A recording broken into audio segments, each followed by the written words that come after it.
वृंदावन के एक संत, वे एक बहुत बड़े व्यापारी थे, सावधानी से सुनिएगा। लेकिन वृंदावन आकर के कथा भागवत श्रवण करने के बाद में ऐसा संतत्व जीवन में आया कि सब परित्याग करके उन्होंने संन्यास ग्रहण कर लिया। एक महात्मा जी से दीक्षा ले ली। महात्मा ने उनको सुंदर गुरु मंत्र प्रदान किया और कहा कि इस मंत्र की निष्ठा मान करके, इस मंत्र को ही योगेश्वर कृष्ण का स्वरूप मान करके इस पर पूर्ण विश्वास के साथ इसका जप करो। ठीक है। और जैसी गुरु जी की आज्ञा थी, पहले जमुना स्नान, फिर रज को माथे से लगा करके, रज को अपने 12 अंगों में लगा करके फिर मंत्र का स्मरण करना। पूरे ठीक है, सावधानी से सुनना।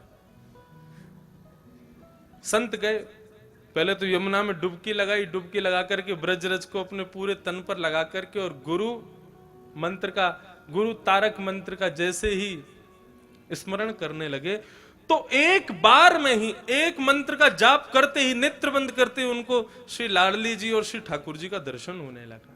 ये एक बार नहीं हुआ है। हमारे गुरुदेव, हम जिस परंपरा से हैं, जिस प्रकार पुष्टि मार्ग के मुख्य प्रणेता श्री वल्लभाचार्य जी हैं, ऐसे हमारे श्री संप्रदाय के मुख्य जो आचार्य हैं वे हैं अनंत श्री विभूषित भाष्यकार स्वामी श्री रामानुज भगवान शेषावतार।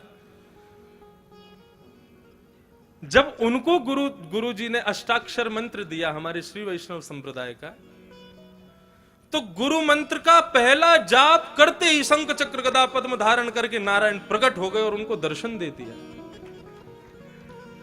भक्तमाल में वर्णन है कि गुरु मंत्र का, वैसे तो शास्त्राज्ञा करते हैं गुरु मंत्र किसी को सुनाना नहीं चाहिए, लेकिन जैसे ही श्री रामानुजाचार्य जी ने पहला अष्टाक्षर मंत्र गाया और पहला मंत्र का उद्बोधन करते ही नारायण प्रकट हो गए, तो उनको प्रणाम करना भी भूल गए। क्या किया? बोले गोपुर है आरूढ़ उच्च स्वर मंत्र उच्चारो। हमारे श्री वैष्णव संप्रदाय में जो दक्षिण में मंदिर होते हैं उनके बड़े ऊंचे ऊंचे गोपुर होते हैं। आप लोग तिरुपति जाओ, श्रीरंगम जाओ, श्रीरंगम का गोपुर तो महाराज किलोमीटरों दूर से दिखाई देता है। तो जैसे ही रामानुजाचार्य भगवान ने श्री नारायण प्रभु के दर्शन किए तो प्रणाम भी नहीं किया, दौड़े हैं और सीधे गोपुर के ऊपर खड़े होकर के अष्टाक्षर मंत्र को जोर जोर से चिल्लाने लगे, गाने लगे। आचार्यों ने कहा, बोले अपराध कर रहे हो, गुरु मंत्र को खुले में गा रहे हो। तो रामानुजाचार्य जी कह रहे हैं, जिस मंत्र का एक बार उच्चारण करने से नारायण दर्शन दे दे, ऐसे मंत्र को गुप्त नहीं रखूंगा मैं तो सबको सुना दूंगा ताकि सबको दर्शन हो जाए। कैसा भाव रामानुजाचार्य जी का। अभी दिसंबर में पूज्य मलुक पीठ वाले महाराज जी ने भक्तमाल की कथा अपने निवास पर गुरुदेव के स्मृति में की, तब उन्होंने श्री रामानुजाचार्य जी के प्रसंग में ये भाव सुनाया। मन को इतना भाया कि आज तक कम से कम नहीं तो ज्यादा से ज्यादा नहीं तो 10-12 हजार मालाएं तो अष्टाक्षर मंत्र की कर ली होंगी, लेकिन हमको दर्शन नहीं हुए। तो वे क्या कह रहे हैं? बोले कि इतने विश्वास से गुरु मंत्र का उन्होंने उच्चारण किया कि नारायण एक बार में ही प्रकट हो गए। गुरु मंत्र में इतनी सामर्थ्य। तो वृंदावन के उस भक्त को गुरु तारक मंत्र दिया, वो कहा इसका जाप करो। यमुना जी स्नान करके ब्रजरज तन से लपेट करके जैसे ही वे आंख बंद मूंद करके बैठे, तो श्री लाडली जी और किशोरी जी और लाल जी दोनों प्रकट हो गए और दोनों दर्शन देने लगे। और केवल दर्शन नहीं, लीला का दर्शन कराते थे उनको, और वो बैठे बैठे वहीं पर लीला का दर्शन करते थे। आज ठाकुर जी मान कर गए हैं, आज ठकुरानी मान कर गए हैं, यहां ठाकुर जी ठकुरानी को मना रहे हैं, आज ठाकुर जी को ठकुरानी मना रहे, ऐसा दर्शन उनको होता।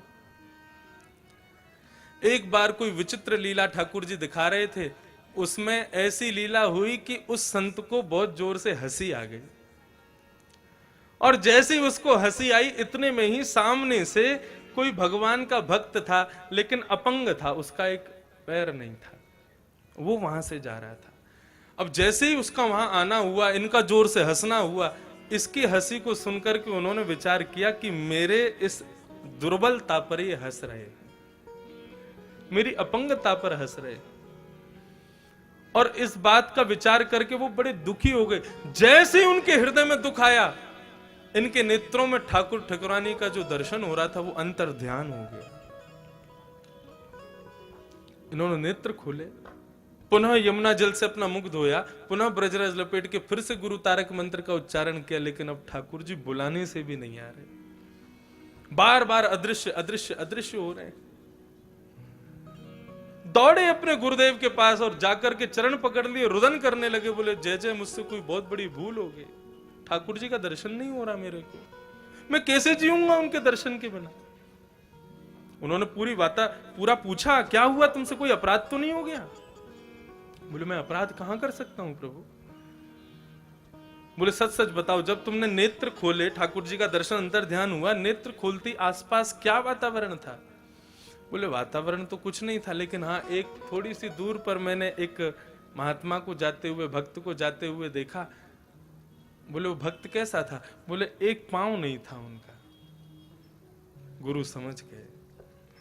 बोले देखो तुमने तो भाव से ही अपने भाव को स्थापित किया होगा, लेकिन उनको ऐसा लग गया कि तुम जो हंसे हो वो उनकी अपंगता पर हंसे हो।